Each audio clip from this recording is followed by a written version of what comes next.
Dream stage, number 2. Hero becomes committed to his course of action, right? He says, yes, okay, right, I'm going to go for it. Brutus kills Caesar, and he has a great reason why, right? It's not about, it's not about he's in business.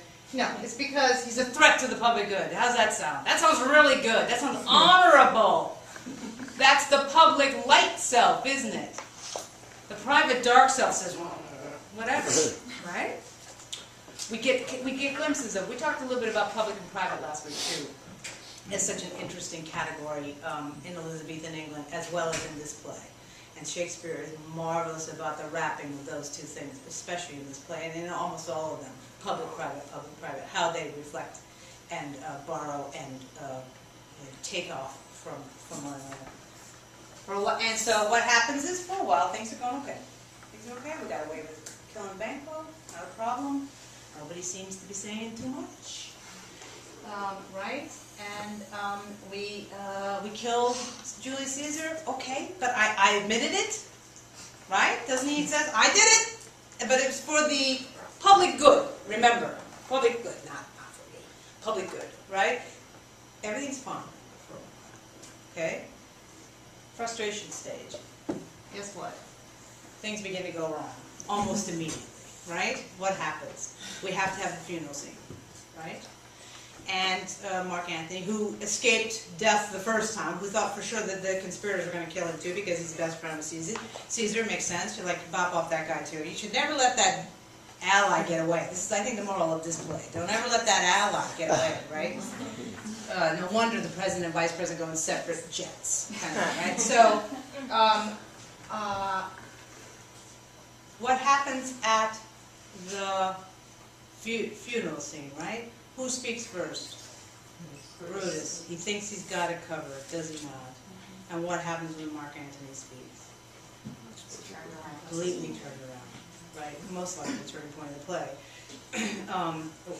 When that rhetorical thing happens, he starts out using the word honorable in a positive way, Mark Antony, and by the end of it, he has twisted it, and we identify the word honorable with Brutus. So by the time he's done, Brutus is also done from the standpoint of the mob, right?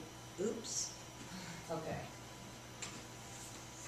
A shadow figure may appear at this point, seeming in some obscure way to threaten him, right?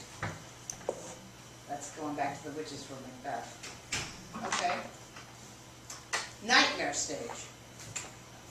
Things are now slipping seriously out of the hero's control. Where are we now? We're on the battlefield, right? Before the big, we've got some tent action going on. Some big trying to figure out how to get a grip again. Who's in charge? There's all those little squabbles going on, right? Cassius and Brutus are having squabbles, but they finally sort of have a make-up and say, yeah, whatever. And the other camp's having its strategy going on, right? We've got a little of this back and forth kind of thing going on. Nobody quite knows what's going to happen on the battlefield. And there's this threat and forces of opposition and fate. You can feel it. You can feel the energy in the fourth act coming closer. You know what I mean? Like back and forth, back and forth, back and forth, back and forth. This happens a lot, especially in the tragedy. In the history plays, right? French, English, French, English, French, English. Like, would you guys get there and just do it on the hill there? But it's all about sort of this. It's all about this encroachment, this feeling of, again, more anticipation. Going back up the thing. Okay. And then, either by forces he is aroused against him, which he has, right? And some final act of violence. Does he not take his own death? He asks for somebody to take his life, right? Hero destroyed. So that is the big difference, of course, between the comic hero and the tragic hero. Is the comic hero lives to see another day, and the tragic hero does not. I mean, it's kind of that simple. I mean, it sounds kind of stupid, but it's really that simple in these plays. Again, if you're holding them up as metaphor, if you're holding them up as morality, moral of the story, Aesop fable-ness to them, they have to have sort of this finite thing to them, which is not necessarily the way our life would be. But we have elements of things being finite in a tragic way, not necessarily tragedy. You can look at life that